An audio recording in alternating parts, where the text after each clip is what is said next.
sou chamado em todo tempo por alguém que é tão precioso e me convida para comer, dividir segredos, revelar o coração, rir alegremente, desfrutar em comunhão. Muitas outras vezes o convite é mais intenso. Vamos para o átrio, pro santíssimo lugar. O incenso, a fumaça, a glória e o seu poder. A aliança pelo sangue, o Cordeiro Jesus. É um custo, a igreja tem um custo interessante, que é o de cópias. Nós gastamos um bom dinheiro com cópias. Aí nós compramos uma impressora nova e muitas coisas a gente já não faz lá na copiadora, mas o custo é quase a mesma coisa, né? E ainda tem o custo do investimento na impressora. Mas, irmão, isso se torna nada, essa despesa se torna nada, se o irmão que recebe a apostila chega em casa e reestuda uma vez. Uma vez que o irmão ler a apostila e se dedicar aos textos, a revisar isso aqui com carinho, com atenção, já valeu a pena todo o investimento na impressão, no papel. Então, isso não é gasto, isso é investimento, mas passa a ser gasto se alguém guarda isso lá e nem lê, recebeu, mas se você chega em casa, esse é o propósito de imprimirmos, e relê uma vez só, não precisa passar a semana estudando e se aprofundando, releia uma vez, e lendo os textos bíblicos que aqui estão indicados, isso já terá valido a pena todo o investimento, e redundará na consolidação do que você está estudando, do que estamos vendo aqui.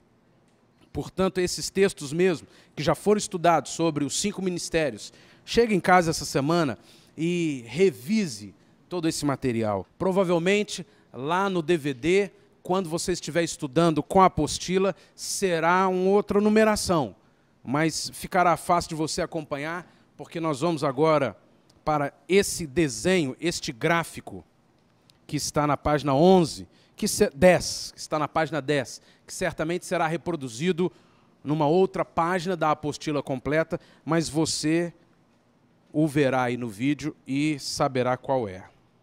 A escola de ministérios nos mostra que estamos crescendo no número de irmãos, discípulos verdadeiros, que buscam servir ao Senhor de forma incondicional e eterna. Você que participa da escola de ministérios, já passou por todos os módulos da escola de discípulos, você é uma prova de que nós estamos crescendo, não apenas numericamente, mas na dedicação, no interesse, no estudo da palavra e, naturalmente, no alimento diário para a maturidade de cada um de vocês. Então, serão também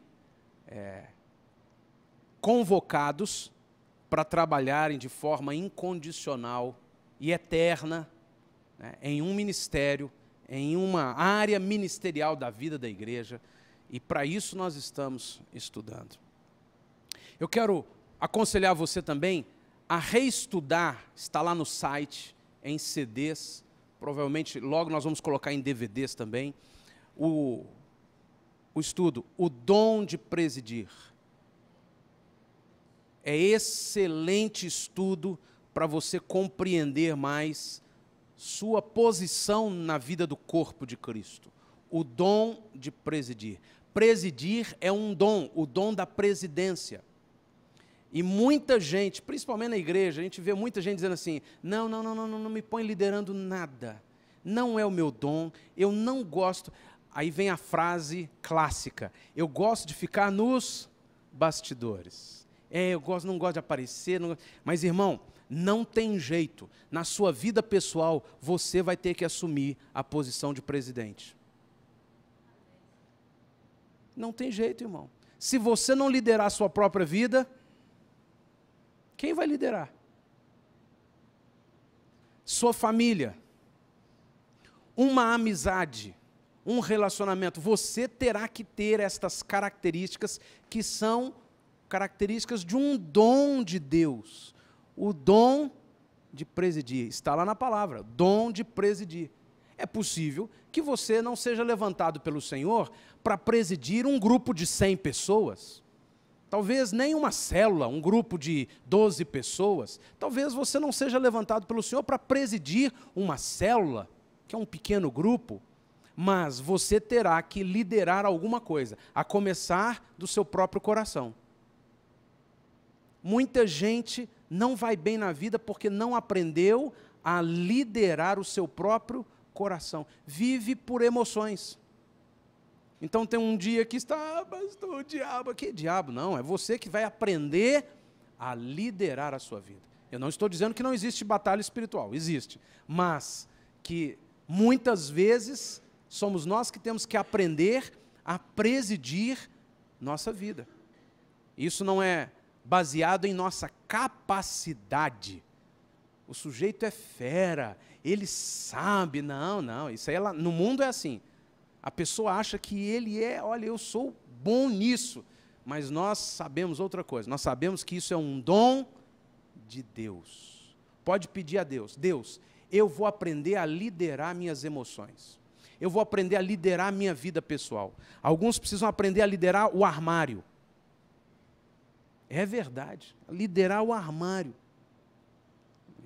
Tem um determinado armário que eu vou de vez em quando e que eu nunca acho o que deveria achar. E graças a Deus não é lá em casa não, irmão. Eu nunca acho o que deveria achar. E aí eu falei assim, alguém precisa vir liderar esse armário, porque tem que ter um mínimo de organização para que você não despenda tempo, não gaste tempo com aonde está aí, vai procurar, tem que sair para comprar uma coisa. A vida é assim, tem coisas que precisam estar lá naquele lugar. Na hora que a gente precisar, aquele dom está lá no lugar, aquela palavra está lá no lugar, aquele versículo está no lugar, aquele momento de comunhão está lá no lugar. E assim a gente vai operando bem. Você quer ver uma secretária se agoniar no dia, ela precisar de um clipe, e o clipe não está lá. Aquela caixinha de clipes, ó, fica ali, não fica? Tem até um imãzinho, não fica? Ó. Então, você quer ver coisa que atrapalha? Olha o absurdo do detalhe. Mas, quando não tem um clipe, tem que levantar, tem que procurar. Gente, cadê o clipe? Aí chama o boy, vai comprar um clipe, aí compra mais caro. Gente, não é possível que não tenha um clipe na mesa do... É verdade, irmão. Agora, você pega uma secretária que sabe liderar, tem um lugar onde tem um clipe. Qualquer um vai chegar na mesa dela, senta, sabe aonde tem um clipe. E na hora que acabar do clipe, tem um armário que tem lá um estoquezinho. E aquela pessoa sabe que na hora que o estoque está baixo, manda comprar outro. Pronto. Parece uma bobeira. Um clipe, mas o que é isso? Esse cara está querendo pegar... Vamos pensar em coisas mais importantes. Mas, se nós não cuidamos das pequenas, como cuidaremos das grandes? São princípios de presidência, de liderar alguma coisa. Né? A irmã que faz lá o almoço, a gente vai sempre almoçar na irmã Conceição, se não souber liderar o fogão, meu irmão, ela põe a cebola na hora errada, ela põe para assar o negócio, aí ficou, já endureceu, já passou. Tem uma ordem certa de pôr todas as coisas. Está ali controlando um mundo de elementos ao mesmo tempo. Aí, com uma precisão de computador, ela falou assim, agora é hora de ligar esse fogo. Porque já sabe que é verdade. Não menospreza as pequenas coisas, não. Né? Então, todos nós precisamos do dom de presidir. E eu quero incentivar você a reestudar o dom de presidir. Talvez alguns vão estudar pela primeira vez. Está lá no site, você pode baixar os CDs e ouvir e estudar. O dom de presidir. Continuando na apostila. Na caminhada cristã, nós precisamos de ensino, exemplo, tutoria e celebração. São 4 dimensões. Irmão, esses parâmetros não foram inventados por mim. Você vai encontrar inúmeros irmãos escrevendo estes parâmetros. Talvez alguns dando nomes diferentes, mas são princípios imutáveis que todos aqueles que estão estudando e buscando o Senhor vão entender. Na caminhada cristã, assim como na caminhada familiar, nós precisamos de ensino, que é conteúdo. Nesses dias, tenho conversado com a Dani tem colocado assim de uma forma tão clara e tão simples, como que os pais precisam ter o entendimento da paternidade intencional. O que é paternidade intencional? Eu faço as coisas com a intenção clara de gerar algo na vida dos meus filhos. Toda oportunidade, toda circunstância pode ser transformada em uma oportunidade intencional de gerar os nossos filhos, ou de gerar neles aquilo que os pais devem gerar, de ensino, de conhecimento, de caráter, de ética, de princípios, de investimento, de tudo. Nós, pais, é quem somos os maiores responsáveis por trazer conteúdo para os nossos filhos. Então a Dani citou um exemplo, muito pai, que o menino pergunta: ô pai, o que é isso? Meu filho, isso é coisa de adulto, não, vai lá, pensa sua mãe. E perdeu a oportunidade, por ignorância, de sentar. Senta aqui, filho. Isso é assim, isso funciona assim, isso funciona. Mas esse menino vai entender coisa nenhuma, é criança. Ensine. Comece a gerar conteúdo. E você verá os seus filhos em tenra idade, reproduzindo o conteúdo que você comunicou a eles. Ensinar. Quando forem adultos, eles se lembrarão: meu pai um dia sentou comigo e ensinou isso. Minha mãe um dia sentou com isso. A Dani contou o exemplo lá que um dia a Consuelo levou a Dani no sacolão. E a Consuelo diz assim: laranja se compra quando a laranja é casca lisa e brilhante. Ela falou que toda vez que vai ao varejão, ela se lembra. E ela já levou os meninos e falou assim: ó, laranja se compra casca lisa e brilhante. Como que um ensino, que ela nem lembrava disso, Consuelo? Como que um ensino fica marcado? As crianças são feitas para amarem os ensinos dos pais. Mas os pais não ensinam, então elas vão buscar ensino de outros. E aí encontram um ensino maligno. Mas o conteúdo, o ensino, somos nós, pais, que geramos para os filhos. Não importa a idade, explica tudo. Explica, ensina, senta, gasta tempo ensinando, porque é a maior poupança que você pode ter na sua vida. E rende juros como nenhuma outra coisa nessa terra rende. Então não é um tempo desperdiçado. Isso faz parte do discipulado, tanto na igreja como principalmente deveria ser na família. E na igreja também. Nós precisamos viver em igreja com conteúdo. Então nós já encontramos aqui pessoas que questionaram: não, esse negócio de escola, discípulos, olha, honestamente, é uma bobeira, isso para mim, eu não gosto disso, eu já não precisa. Ninguém é obrigado a fazer escola de discípulos aqui no projeto, mas ninguém pode cobrar de ninguém, nem de si mesmo, aquilo que só se recebe quando se aprofunda no estudo da palavra.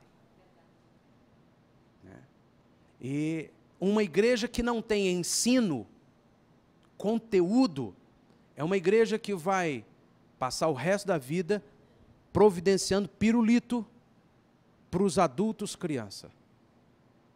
Adulto na idade, mas criança na mentalidade. Ah, eu queria um sorvete, eu queria um chiclete, eu queria um McDonald's, eu queria... eu não gosto desse negócio de arroz, feijão, vitamina, isso é bobeira. Eu queria me dar um drops. Então nós precisamos entender, a igreja precisa ser um lugar, uma família que tem ensino, conteúdo. E eu louvo a Deus por sua vida, você que está aqui firme, estudando, dia após dia. Porque os frutos, eles são certos. A plantação, ela é opcional. Eu planto se eu quiser.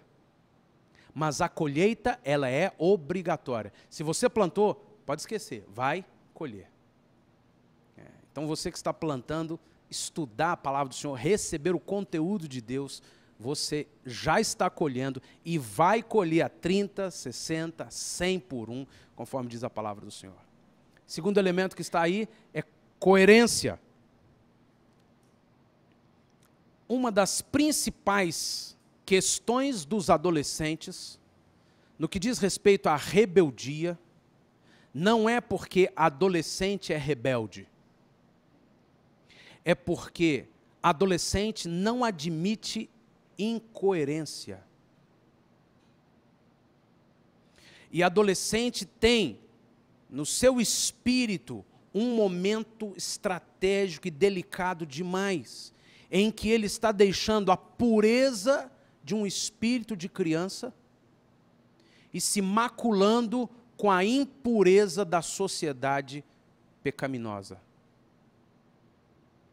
Esse é o momento crucial. Ou ele vai entrar na fase adulta, longe desse padrão da sociedade, e perto de todo o ensino, todo o conteúdo do reino de Deus, ou ele vai mergulhar no padrão desse mundo, porque esse é um momento estratégico, onde ele deixa a inocência, a pureza inocente da infantilidade, da infância, melhor dizendo, para entrar no domínio da sua própria vida.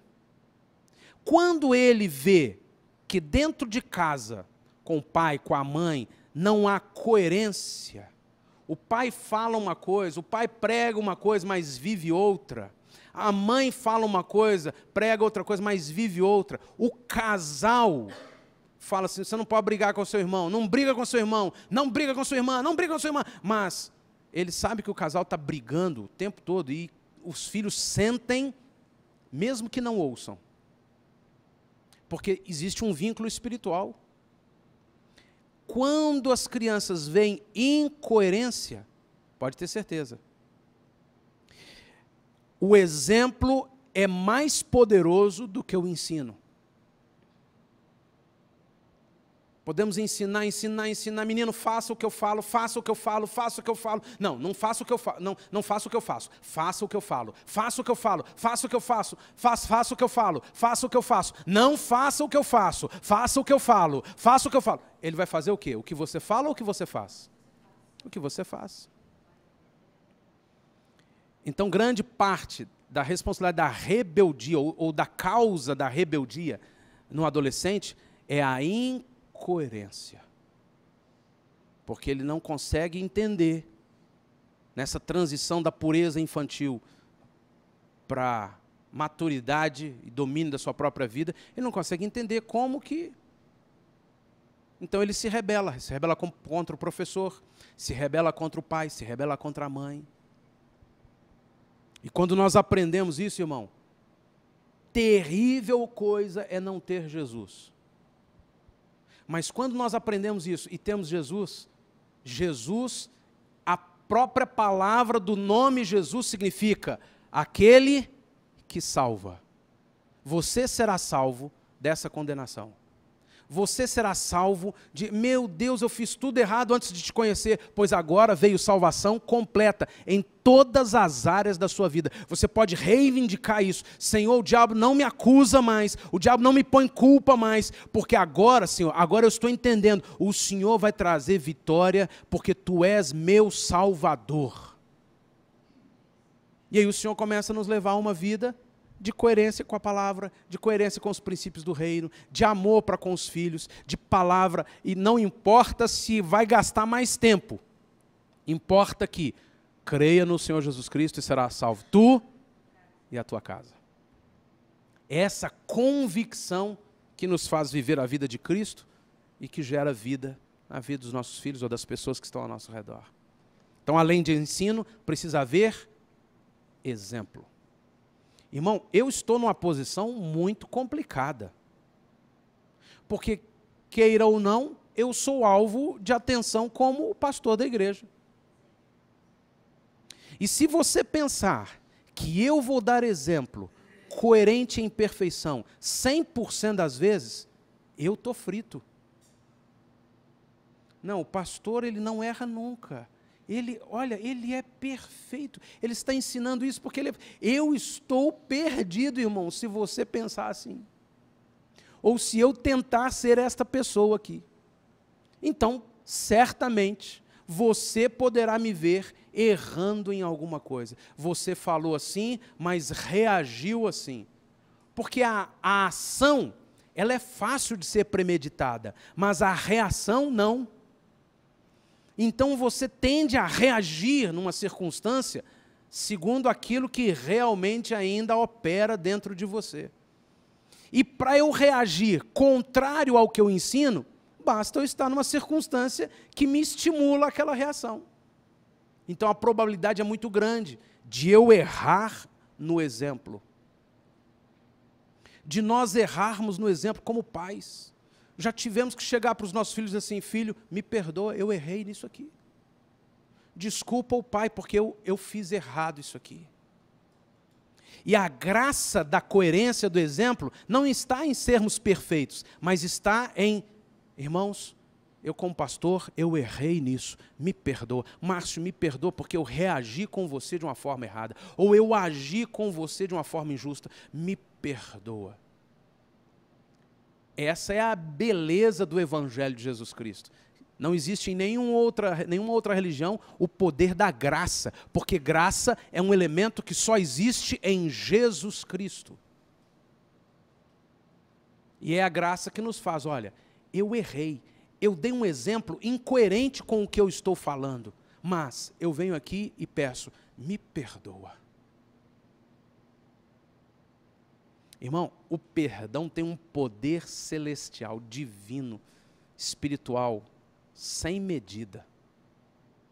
Eu errei, eu não poderia ter agido assim, meu filho, eu não poderia ter agido assim, minha filha. E não é só um discurso, não. Tem que fluir daqui de dentro. Então, Deus opera. E o diabo, ele fica espizinhado, ele fica destruído. Por quê? Quando você tem perdão, reconhecimento, quando você tem o amor, você entra já nessa dimensão de exemplo, de coerência com o reino de Cristo. Então, toda igreja, a nossa caminhada cristã, e inclusive família, tem que ter ensino e tem que ter exemplo. Mas tem que ter também tutoria, que é apoio. Quando nós começarmos a trabalhar no ministério de cada um de vocês, vocês terão apoio. O que é o apoio? Então, o Júnior começou no ano passado a aprender a mexer nesta câmera, a filmar nesta câmera. E ele está crescendo no entendimento de como se filma. E no aprendizado tem que ter o conteúdo, tem que ter o exemplo e tem que ter a tutoria. Então, às vezes, naquilo que eu ainda sei, a gente vai lá e fala assim, Júnior, aqui, ó, esse aqui, olha, esse aqui, como é que tira isso aqui? Faça assim, liga o cabo assim, liga o microfone. Naquilo que eu não sei, porque eu só estudei aquilo que eu podia estudar para a gente formar uma equipe aqui. Eu tenho que buscar alguém que dá essa tutoria. Não, faz isso, e aí periodicamente a gente traz algum profissional, traz algum técnico para sentar com a gente e falar assim, isso aqui, que nos ensina a fazer, porque a gente aprende, tem conteúdo, tem exemplo, tem coerência, mas no meio do caminho a gente não se lembra de algumas coisas. Olha, isso aqui você fez errado, isso aqui é desse jeito, isso aqui pode ser melhor daquele jeito. A parceria do discipulado, ensinando, ela é fundamental. Eu lembro de um rapaz que estava aqui conosco uma época, e ele queria muito ser músico na igreja. Tudo que ele queria era ser músico. A única coisa que ele queria era ser músico na igreja. E um dia, alguém disse a ele, não, irmão, mas ficou errado, isso ali ficou desse jeito. Falou assim, mas você queria que eu fosse perfeito? E pronto. Perdeu a paciência e foi embora e não gostou. Ele não tinha nenhum milímetro de paciência para ouvir um tutor dizendo, não faça assim, faça assim. E está no caráter de um cristão.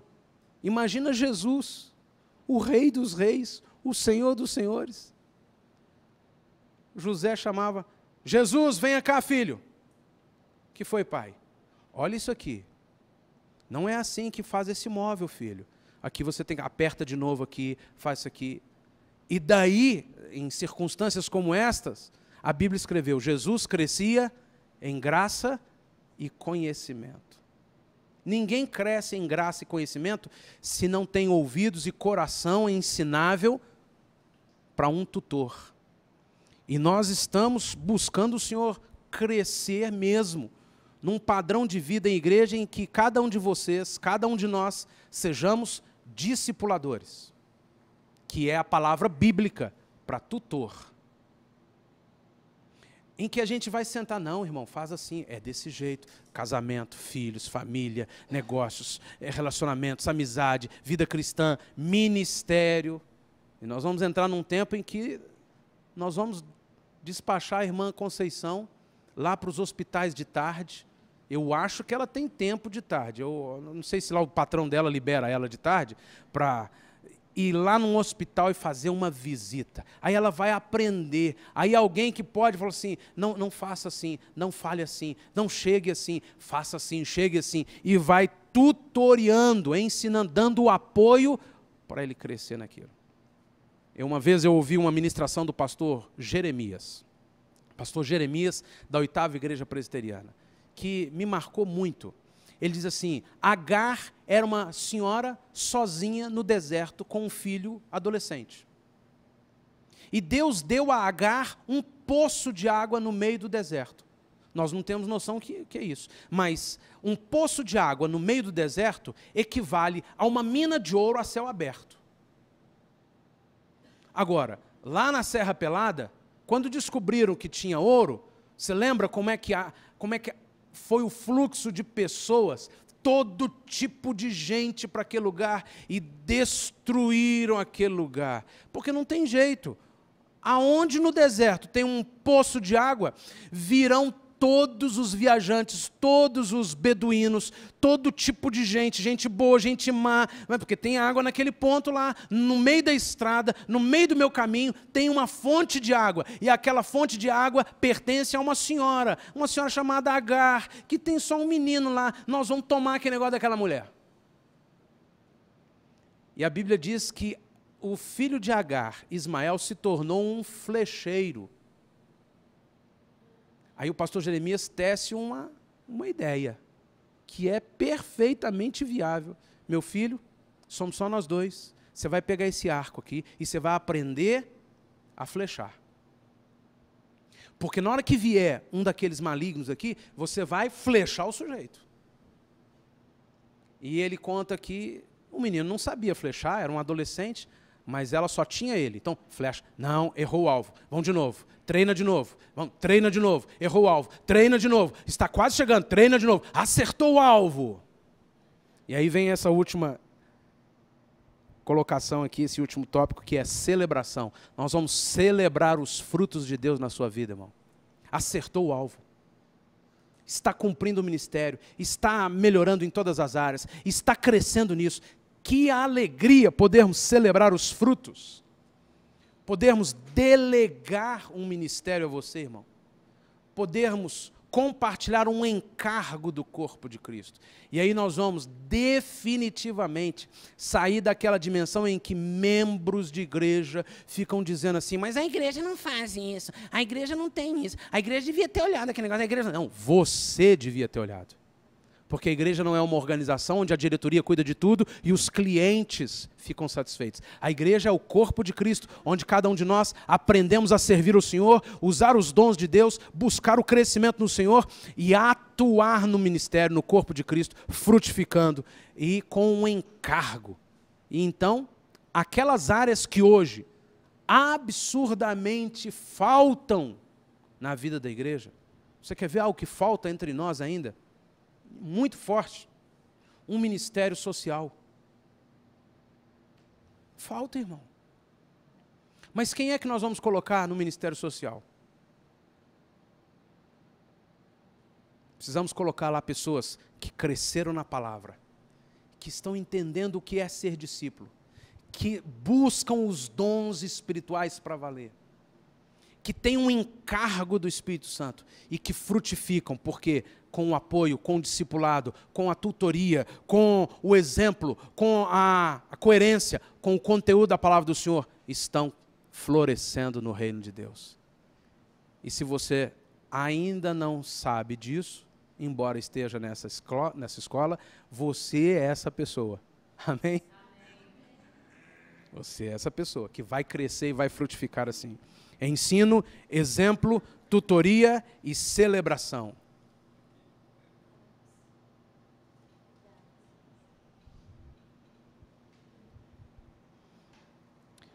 Um ministério de Deus na vida de um discípulo é a consequência natural da capacitação divina. Leia comigo. Um ministério de Deus na vida de um discípulo é a consequência natural da capacitação divina, sobrenatural, através de dons espirituais, alicerçados no caráter e frutos do Espírito, se utilizando dos talentos naturais dados também por Deus. É clara esta frase para você, irmão? Muita gente mistifica o ministério. Porque eu recebi de Deus. E cria um universo à parte, ao redor de si mesmo, e ainda usa a expressão que eu tenho assim, dificuldade com ela, meu ministério. Meu ministério. Então você vê algumas igrejas locais onde cada um tem o meu ministério. O meu ministério. Meus irmãos, não é isso. O ministério é de Jesus. O ministério é de Jesus. E é exercido exclusivamente pelo corpo. Isso significa que eu não dou conta de fazer algo completo, perfeito, sozinho. O que eu tenho para fazer como servo de Deus no ministério do corpo de Cristo será complementado por vários outros irmãos. Não adianta achar que eu sou o pastor da igreja e que eu lidero isso e que eu vou dar conta. Não, a gente vai até uma instância. Aí o Senhor diz assim, agora você tem que gerar outros discípulos que vão te complementar nas outras coisas. Porque se você achar que você é o Todo-Poderoso, você vai sucumbir.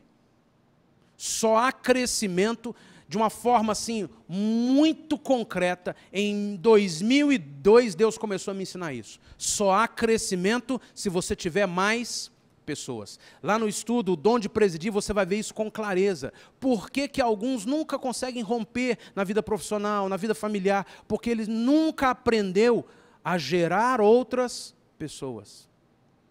E aí o Senhor vai nos dando graça de entender que não é meu ministério, é o corpo de Cristo. E quanto mais pessoas nós tivermos, discípulos verdadeiros, coração ensinável, conteúdo, exemplo, tutoria, celebração, quanto mais nós tivermos, mais a obra do reino cresce. Mais o corpo de Cristo cresce. E essa é uma verdade difícil de ser crida. O corpo de Jesus, que é Deus, está em crescimento. Porque isso vai contra os nossos parâmetros espirituais. O corpo de Jesus está em crescimento? Está.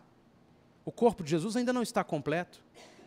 No dia em que estiver completo, o Pai o arrebata o corpo.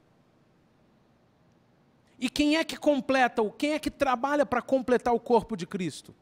O texto em Efésios é claro, ele concedeu a alguns como apóstolos, profetas, evangelistas, pastores e mestres, tendo em vista o aperfeiçoamento dos santos, para o desempenho do ministério e a edificação do corpo de Cristo. Significa, literalmente, que Jesus, como corpo, o corpo de Cristo, que ainda está para ser completado, é edificado através da minha vida e da sua vida. Não existe nada mais sobrenatural do que entender que Jesus está esperando que eu e você entremos nessa dimensão espiritual de frutificação real para que Ele cresça. Quando nós cremos nisso, que é absurdo para muitos, nossa vida muda. Jesus, eu vou terminar meus dias nessa terra e eu vou chegar para o Senhor e o Senhor vai me dizer: obrigado, meu filho Sóstenes, por ter cooperado, por ter trabalhado para o meu crescimento. E Ele também falará isso de você, irmão, em nome de Jesus. Esta é uma verdade. E o crescimento do corpo de Cristo é uma capacitação divina, sobrenatural, que Deus dá a nós, através dos dons espirituais. É o cumprimento do ministério. E o ministério de Jesus é salvar vidas e transformá-los em líderes do reino de Deus. Esse é o ministério do corpo de Cristo, porque é o ministério de Cristo. Salvar vidas e transformá-los em líderes do reino de Deus, ministros do Deus Altíssimo. Se para transformar essa vida eu preciso dar sopa, então vamos dar sopa. Se para transformar essas vidas nós precisamos fazer um churrasco no sítio, vamos fazer um churrasco no sítio. Se para transformar essas vidas nós precisamos de um coral no culto, vamos ter o coral. Mas, se esse não for o foco, então não interessa ter coral, não interessa ter sítio, não interessa ter nada. Porque o nosso alvo é cumprir o ministério de Jesus, não é o nosso ministério. Tem muita gente, motoqueiro, ele ama motoca. Tudo na vida dele é moto, moto, moto, moto. Então ele, de quebra, faz um ministério de moto. E eu não estou falando contra ninguém que tem ministério de moto, porque eu não conheço, eu não sei o coração. De repente Deus levantou alguém com um ministério frutífero entre os motoqueiros. Louvado seja o Senhor por isso. Mas muita gente tem um hobby. E o hobby é um Deus na vida dele. E ele quer adaptar o reino ao hobby dele. Então ele não faz mais nada na vida senão tocar. Meu negócio é tocar guitarra, eu gosto de tocar guitarra. E ele é tocar guitarra, ele não faz mais nada, ele não frutifica, ele não tem comunhão com o corpo, ele não estuda a palavra, ele não cresce espiritualmente, ele não cresce na família, ele não cresce mais nada, ele só cresce tocando guitarra. Tocar guitarra, meu negócio é tocar guitarra, tocar guitarra. Ele sabe tudo de guitarra, não tem equipamento, guitarra, e vai morrer tocando guitarra. E tem que pôr a guitarra no caixão dele. Mas vai chegar no céu e falar assim: meu filho, aqui não tem guitarra. Sinto muito. Sua guitarra até foi no caixão, mas não subiu. Não é guitarra. Você não entendeu, meu filho. A guitarra era uma ferramenta que eu te dei para você cumprir o ministério. E assim qualquer outro elemento. Então, o ministério de Deus na vida de um discípulo é a consequência natural da capacitação divina, sobrenatural, através de dons espirituais alicerçados no caráter e frutos do Espírito, se utilizando dos talentos naturais dados também por Deus. Estes talentos, eles são vistos na vida de todos. Você vai encontrar um macumbeiro, satanista, cheio de dons e talentos. Você vai encontrar um ateu, cheio de dons e talentos. Você vai encontrar um católico religioso, assim, fidelíssimo, braço direito do Papa, e ele cheio de talentos. Você vai encontrar um cristão evangélico cheio de talentos. Como vai encontrar também em qualquer outra área, gente que nunca descobriu seus talentos, mas que tem talentos. Os talentos são vistos na vida de todos. Porém, somente um discípulo guiado pelo Espírito Santo pode utilizá-los de forma frutífera para o reino, com resultados eternos, em função dos dons espirituais que exerce pela fé. Veja só, nós vamos encontrar no Espiritismo um dos grandes exemplos de serviço. Nós encontramos pessoas espíritas que têm um coração de misericórdia, de servir o pobre, de se doar, de dar alimento, de dar roupa, que é uma coisa literalmente invejável. Deveria ser seguido por nós. E ninguém tem o direito de menosprezar, só porque aquele espírita ainda não tem Jesus Cristo como seu único Senhor. Ainda tem outros espíritos que guiam a vida dele. Mas ele tem talentos, dons, virtudes. E ele será recompensado pelo Senhor.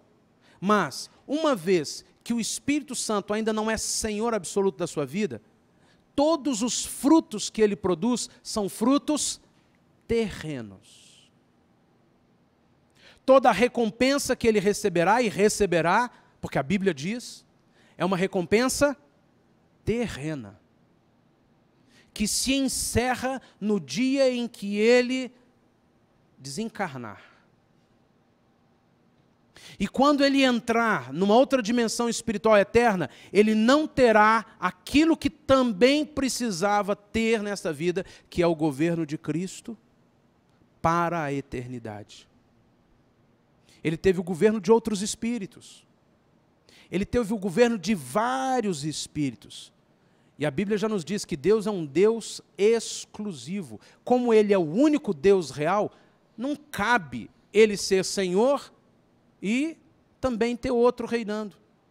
É simples você entender. Eu me caso com a Dani e falo com Dani, eu serei fiel a você 99%.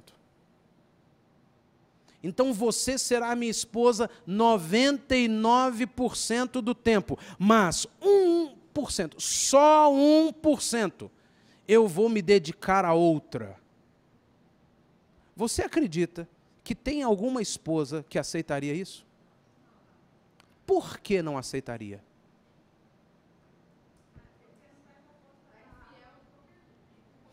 Dentro de nós, no nosso espírito, habita as características divinas pelas quais nós fomos formados. Fidelidade é uma delas. Todo ser humano sabe o que é ser fiel. No seu espírito, todos sabem o que é ser fiel. Mais do que saber o que é, nós temos no nosso espírito, na nossa consciência, o entendimento do que é fidelidade. E todos sabem que 99% não é ser fiel. Se Deus é fiel, esta característica de 100% de fidelidade está presente no reino de Deus. Portanto, é impossível Deus dividir o governo de Cristo na minha vida com 1% que seja para José, Teresa, Maria, Aparecida ou qualquer outro. Por causa do conceito, da característica de fidelidade divina. Então o Senhor quer que haja fidelidade. O espírita tem os dons e os talentos, mas ele não consegue produzir para o reino, porque o governo de Cristo não é absoluto na vida dele ainda. Ele ama Jesus, ele fala de Jesus, ele estuda o Evangelho de Jesus, ele crê em Jesus, ele vê a luz de Jesus, mas ele também admite outros espíritos conduzindo a sua vida. Portanto, seus talentos. E eu estou usando o exemplo do espírita, mas eu poderia usar o exemplo de qualquer outra religião, inclusive evangélica. Como existe um outro governo, não é o governo absoluto do reino de Deus, então o reino de Deus não está ali. E ele não gera frutos para a eternidade. Até gera frutos para essa vida terrena, mas são limitados a este tempo e espaço. A vida de um discípulo genuíno de Jesus Cristo, ela é pautada por produzir frutos eternos. E frutos eternos não se produz com capacidade humana, se produz com dons espirituais, com manifestações espirituais, sobrenaturais de Deus. Os ministérios são chamados de dons. Os talentos naturais são chamados de dons. Os dons do Espírito Santo são chamados de dons. Naturalmente, tudo é dádiva de Deus. Até Jesus é um dom de Deus. E tem alguns textos bíblicos que você não pode deixar de lê-los em casa quando for reler a apostila. Mas passa comigo na página seguinte, neste desenho que você tem aí. Eu quero pedir que você gaste um tempo meditando nesse desenho. Peça ao Espírito Santo para te dar detalhes da interpretação deste desenho.